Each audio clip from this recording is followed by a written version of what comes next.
Alright guys, it's time to build something faster. Late last year we got into a new platform for the channel, the Nissan VK56. Now everybody wants to make budget horsepower, and the attraction to these engines was their price point.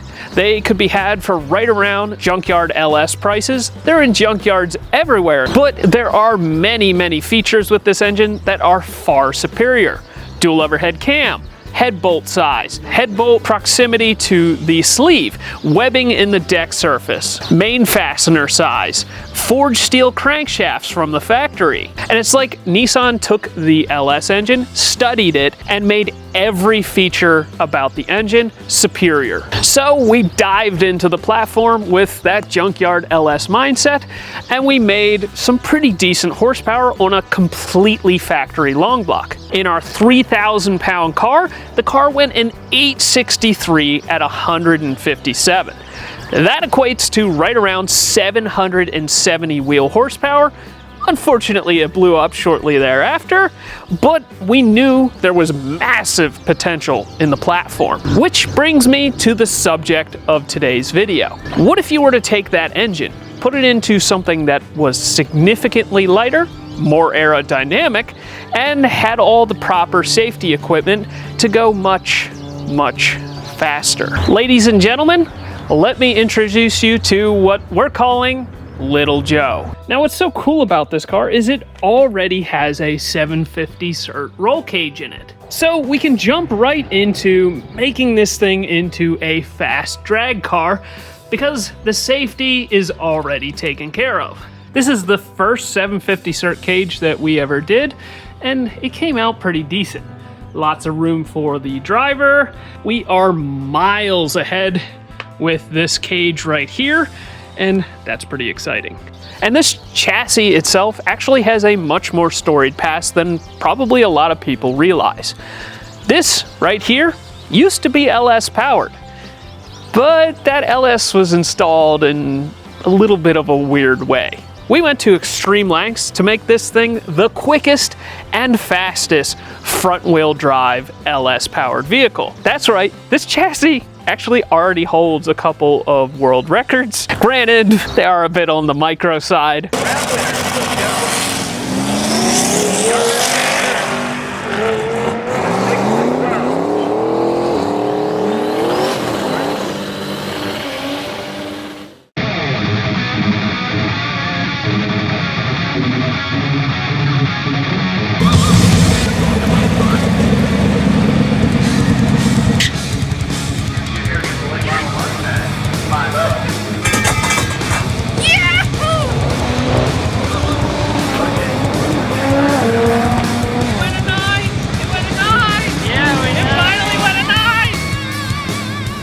Piece of junk.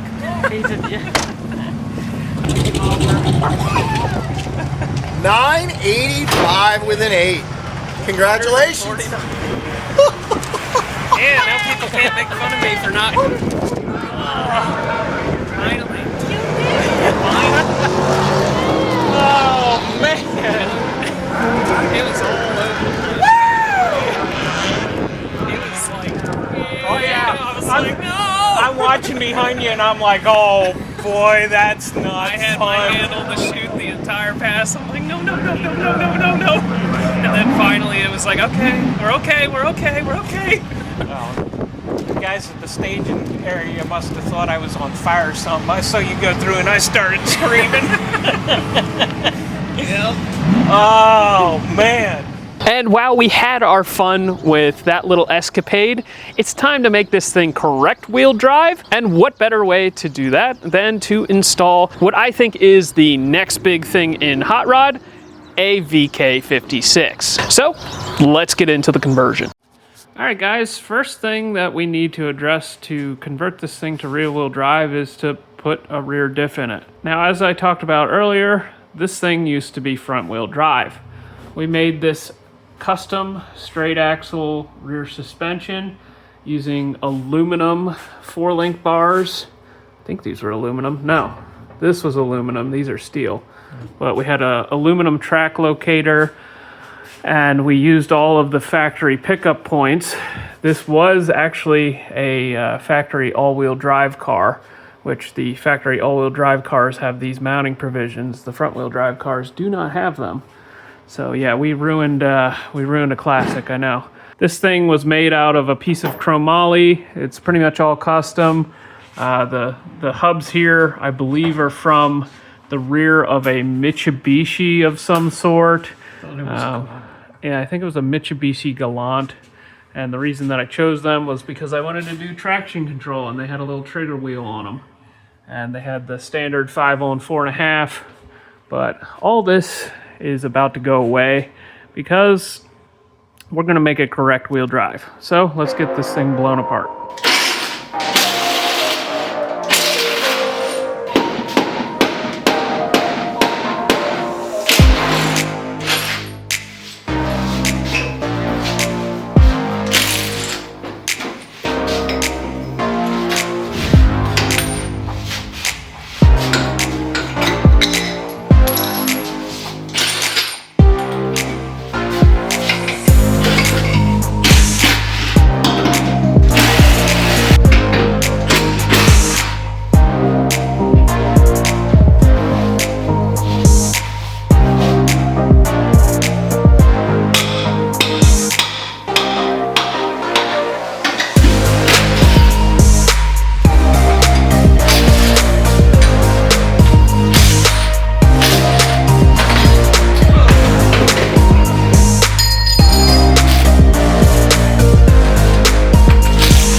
Alright guys, so this is the rear floor section. Now on a front wheel drive car, like this car used to be, you want to make everything in the rear of the car as light as possible. So you saw the rear axle earlier. Well, this is all one singular piece of probably, what, 035 aluminum? Yeah. And it goes from all the way back here all the way up to there. We originally had the fuel cell right in this location with this little cover over top of it. And yeah, this all comes out in one piece.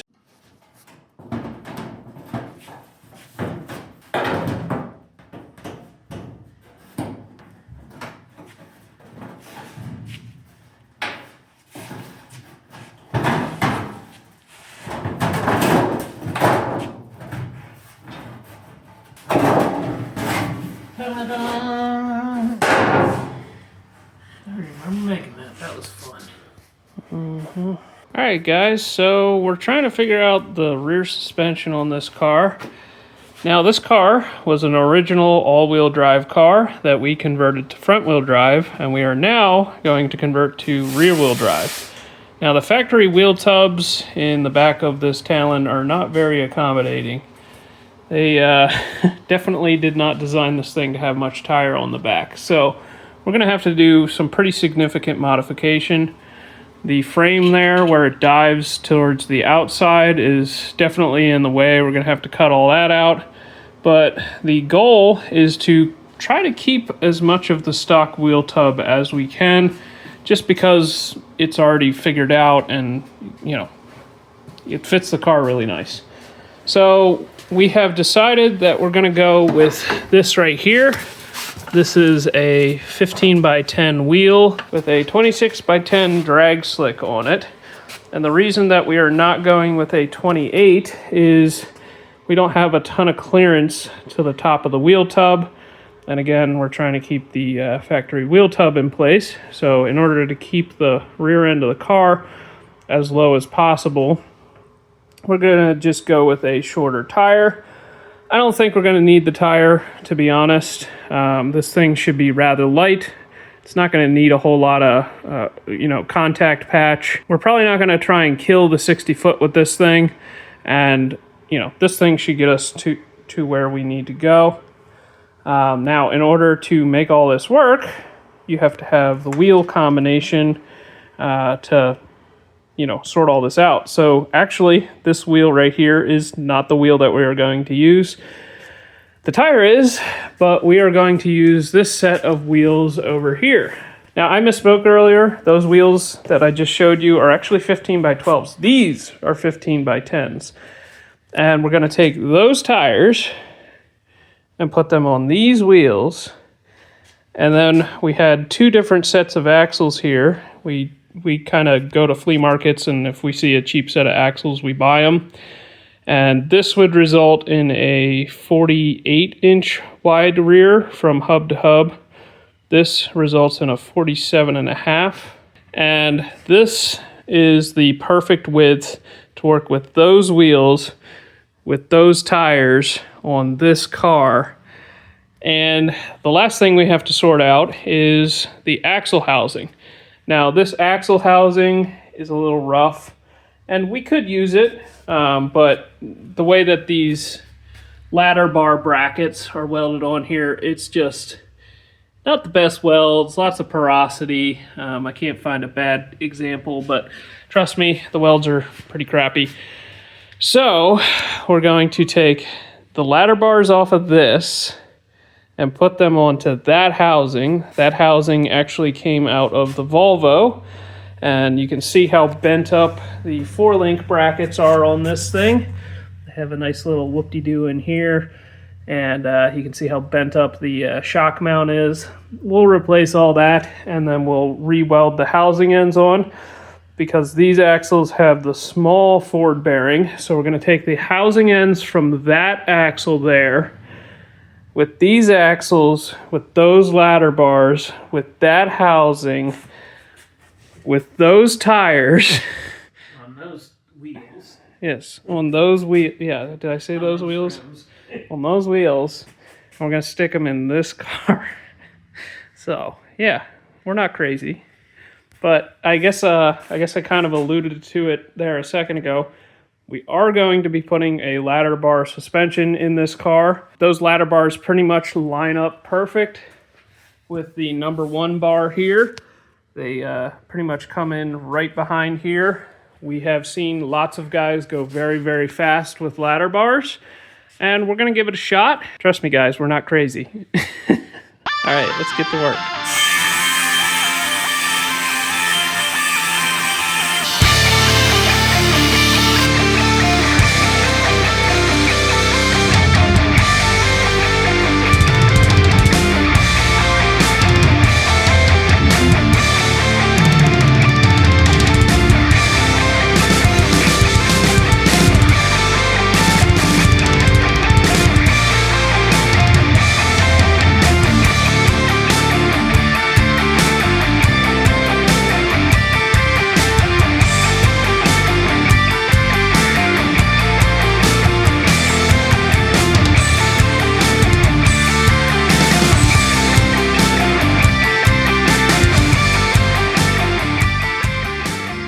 Here is what we ended up with.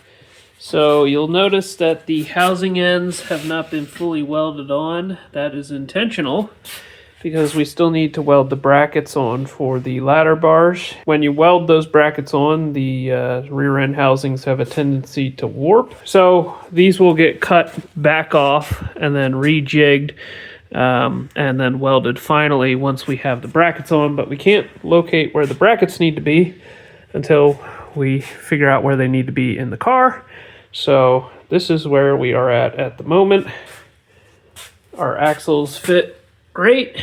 We've got our 33 spline center, and we're about to see how well this wheel fits the car. So let's see what we got.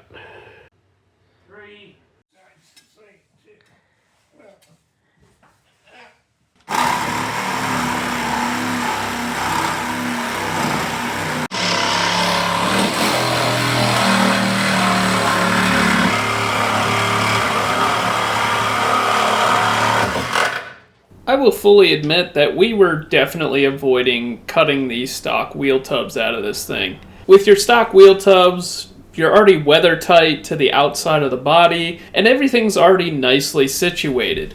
But with this car, we just simply could not get the amount of room that we needed in the car. Therefore, it was time to just rip the band-aid off, cut the wheel tubs out, and commit to a fully tubbed car. That way we could fit a more properly sized tire. We decided to scrap the idea of trying to run on a 26 by 10 and just go the full Monty and do a 28 by 10 5. It just didn't make sense to make sacrifices. It's going to make the car lighter anyways, and sometimes that's how car building goes. You got to take one step forward, 2 steps back, but in the end, it's the right decision. You can see that we've started to bend up some tube here. Dad got that all made up and notched and ready to go. So we're going to reinforce what's here, and then we will cut out all of the factory frame rail, and then hopefully we can start building in the tubs and get a decent tire underneath the bottom of this thing and just do it right the first time. Well, Dad got to work cutting out the factory wheel tubs so quick that I didn't even catch it on camera. But now that they were cut out, we could get to work welding up the ladder bar brackets onto the rear end housing. You'll also notice that the rear frame section has been kind of roughed in. I suppose you could call this car a back half car, even though we're going to do quite a bit on the front half as well, as you'll see in a little bit. But anyways, the reason that we are doing it this way is because we are going to try to rough in our pinion angle. You only get so much adjustment on the ladder bar to dial in your pinion angle to be the perfect amount.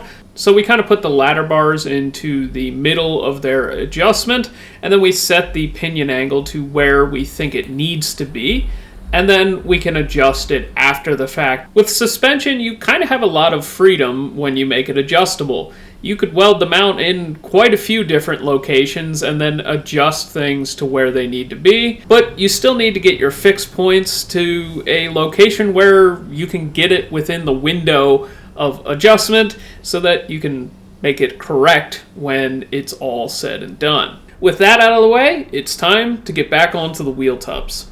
Alright guys, started to lay out the tubs here. I did sort of a cardboard cutout.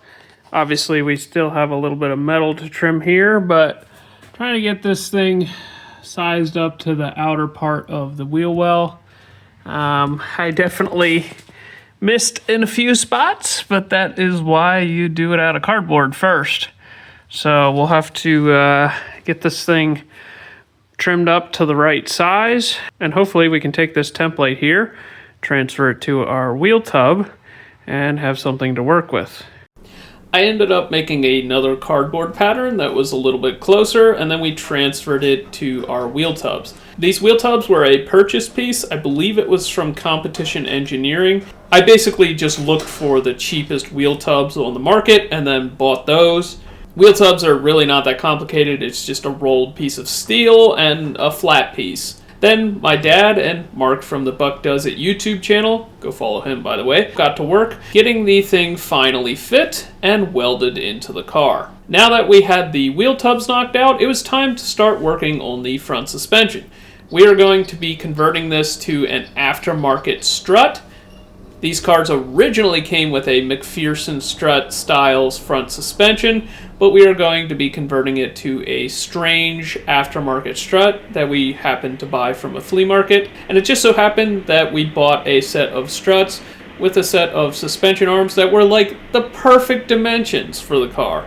And it just so happened that a steering rack that we had laying around was the perfect dimensions to fit the car. It even had the right length tie rod ends on it, and we made such quick work of the front suspension that it's now time to mock up the engine. So let's go to that. Alright, we have the front suspension sort of mocked up in the car, but next we are going to start putting in a mock-up engine and transmission in order to start to lay out the rest of the front end of the car. In order to mate the VK56 up to the Power Glide, we are once again going to be using one of C3 Performance's adapter plate kits, but they've actually made a change to their adapter plates.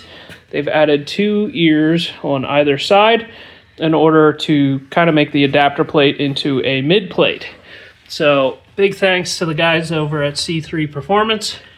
Now, we do intend to go with a dry sump on this, so we may have to make a few modifications to this that, unfortunately, it looks like these bottom few bolt holes may have to get cut off in order to get the engine as low as what we would like. So let's get this thing bolted up to this engine, attach the transmission, and get it into the car and have a look. All right, guys.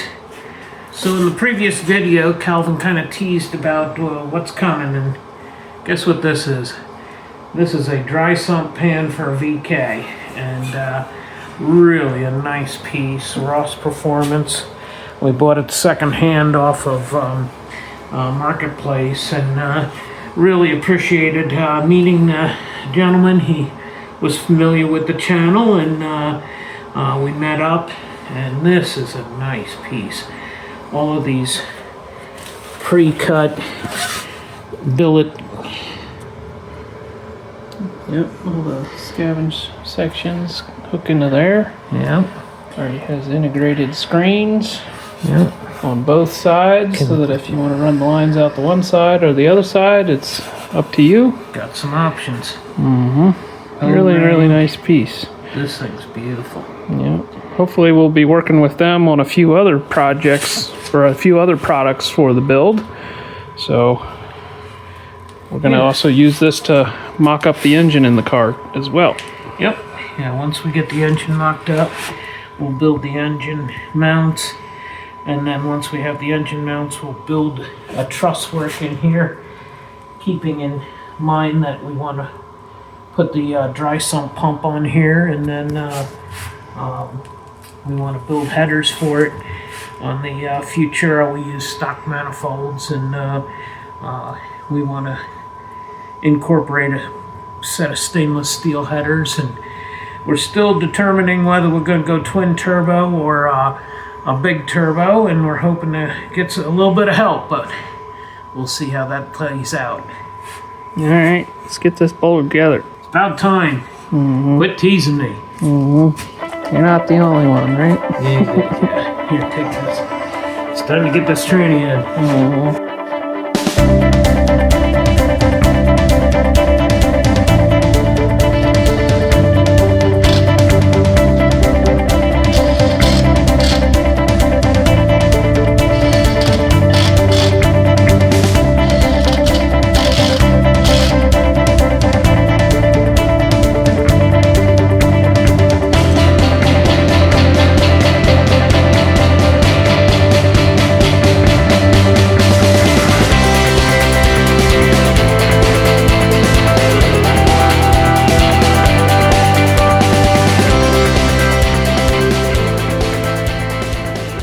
For the transmission, this might surprise a few people. We're actually gonna go with a power glide. Now, you guys have heard me make multiple videos on the 8-speed transmissions, like what we were running in the Trailblazer over there, and I talk about how efficient they are and how they keep the engine right in the meat of its power band. But with this car, we are going for all-out lightness. We want this thing to be as light as possible so that the engine has as easy of a life possible, and these engines aren't quite as peaky as, say, the 4200s, like what we are running the 8 speeds behind in our other cars. With a V8 like what you see here, it has a much wider power band.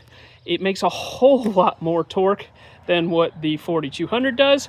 So instead of the power band being this wide, it's like that wide. Now I think we are giving a little bit of performance up with the Power Glide, but it will not be nearly as significant as like it would be with a 4200. So in the name of losing about 100 pounds of transmission weight, we sacrifice a little bit of performance on track. So I hope that makes sense. I'm excited to see how the Power Glide performs. Something else exciting about this project is we are going to be working with the guys over at Molnar. If you guys have followed our 4200 development, you know that we've run their connecting rods before, And we have a full set of forged connecting rods for the VK56 project. We're also going to be working with the guys over at Ross Performance. They offer a bunch of parts for these VK56 engines, including lots of dry sump stuff. And the reason for that is we are going to be running one of their dampers, which has an external trigger wheel. We have the whole trigger arrangement that they sell. This is a 36-2 style of sensor, and what this will allow us to do is run a Holley ECU. Holley only has a certain number of trigger wheels that they support, and this is what we're going to go with. All right, guys, I hope you're as excited about this project as I am. It is so cool to take something that you have so many memories with, like this thing right here, and finally do something cool with it. Frankly, the front wheel drive stuff was a little bit sketchy, and it very likely would have ended up with one of us getting hurt. And I think this is going to kind of take us to the next level. My dad and I, we have buttloads of time into making this thing as good as we could, and it's cool to finally be doing something cool with it. So do me a favor, like, comment, hit the hype button, consider sharing it with a friend. All right, we'll see you guys in the next one.